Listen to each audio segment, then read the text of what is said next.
شہر ادب کی فعال اور متحرک تنظیم شمام پیس فاؤنڈیشن اور مسرور ایجوکیشن سوسائٹی کے تحت ردیف اردو پر مشاعرہ سینٹ روز پبلک اسکول گڑھی پیر خاں میں ہوا، جس میں ادبا اور شعراء نے افسانہ نگاری، ادب اور صحافت کے حوالے سے معروف قلمکار مسٹر شاہ نواز قریشی کو یاد کیا۔ پیش ہے لرن آن لائن ود فیضان خان کی رپورٹ۔ تو اس منفرد نشست کے لیے اب میں چاہتا ہوں کہ مقالے کی طرف واپس آیا جائے۔ شاعری سے آغاز اس لیے کر دیا غنائیت پیدا ہو، لیکن ہماری ٹھس سماعتوں نے کسی حد تک شاعروں کو بدل دیا۔ اچھی بات یہ ہے کہ فاروق عادل اپنی عمر سے پہلے ہی اسٹیج پہ پہنچ گئے، تو اسٹیج پہ پہنچ کے فائدہ یہ ہوگا کہ نشستوں کو یہ جوڑتے ہی نہیں، یعنی سلمان بھی وہاں مل رہا ہے، داد بھی وہیں مل رہی ہے۔ یہ سلسلہ دراز نہ ہو، اس سلسلے میں چاہتا ہوں سنجیدگی کا پورا فائدہ اٹھایا جائے اور ہمارا موضوع جناب شاہ نواز قریشی صاحب سے ان کی طرف واپس آیا ہے۔ انہی کے لیے میں نے خاص کر زحمت کی ہے مقالہ پڑھنے کے لیے، اور بھی پر مقالہ نگار ہیں جنہوں نے ایک زمانے میں اتنے وجود سے ڈالے تو اردو میں کر، لیکن لکھنؤ میں جہاں بہت سی خوبیاں ہماری خرابی بھی ہے کہ ہم علم کی قدر نہیں کرتے۔ حد ہے کہ ہم نے میر کی قدر نہیں کی، جب وہ آیا اپنا لباس بدل کے آیا کہ ان کا میر ہے، میر کو نہیں پہچانتے، اس کے لباس کو پہچانتے ہیں۔ حد ہے کہ 3 دن اس کو اسی لکھنؤ میں سڑا دیا تب پھنسنایا، یہ لکھنؤ والوں کی شرافت تھی۔ اتنے شریف تو ہم لوگ نہیں بچے اب، لیکن جتنی شرافت ہے اس شرافت کا فائدہ یہ ہوا کہ ہم نے کہا کم از کم 30 دن نہیں بلکہ 30 دن سے پہلے شاہ نواز قریشی صاحب کو یاد کر لیا، جو لکھنوی تھے۔ یہ کام پہ گوجپورے والوں کو اکیڈمی جہاں کے وہ سیکریٹری تھے، انفارمیشن آفس جہاں کی ڈائریکٹر کی پوسٹ پر ہے اور نیا دور کے مدیر بھی رہے، ان سب کو کرنا چاہیے تھے بڑے لوگوں کو، لیکن ہم نے کہا بڑے لوگ جو میں کہتا رہتا ہوں وہی بڑے بن چکے ہیں، اس عذاب سے نکل کے ہم نے کہا چھوٹے لوگوں سے کام کیا۔ یہ چھوٹے لوگ مجھے اچھے لگتے ہیں، ڈاکٹر منصور خان، زبیر انصاری صاحب، یہ لوگ اپنے وقت سے بڑے ہیں۔ اگر یہ کام کرتے رہے تو میں ان کو عقیدت سے سلام کرتا رہوں گا، ورنہ جو میں نے پہلے کہا میرے سے کہنا پڑے گا، تو اب فلان خستہ ہونا کہنا پڑے۔ اس لیے میں چاہتا ہوں کہ رضوان انصاری صاحب اپنے مقالے شاہ نواز قریشی صاحب ایک مقالہ لکھنے کے بعد رضوان فاروقی صاحب نے بہت پہلے فرمایا، میں کچھ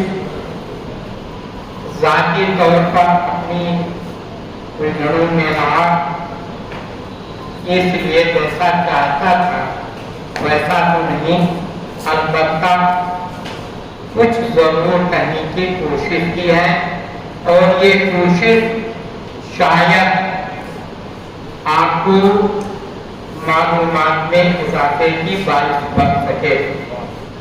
سماعت فرمائیے، یادش بخیر، یادش بخیر۔ میری شاہ نواز قریشی صاحب سے ملاقات پہلے بار محکمہ اطلاعات سے جاری ماہ نامہ نیا دور لکھنؤ کے دفتر میں ہوئی۔ مجھ سے پہلے محترم رشید قریشی مرحوم ایڈیٹر ماہ نامہ نامہ لکھنؤ تشریف فرما تھے۔ آپ اس وقت نیا دور کے مدیر اعلیٰ تھے اور میرا مقالہ شائع ہوا تھا جس کے معاوضے کے لیے بلایا گیا تھا۔ بعد وصول رقم رشید قریشی صاحب سے تعارف کرایا اور نعرہ کا زر سالانہ بھی جمع کرا کر ممبر بنوایا گیا۔ ملاقات 2003 کے اپریل سے پہلے کی ہے۔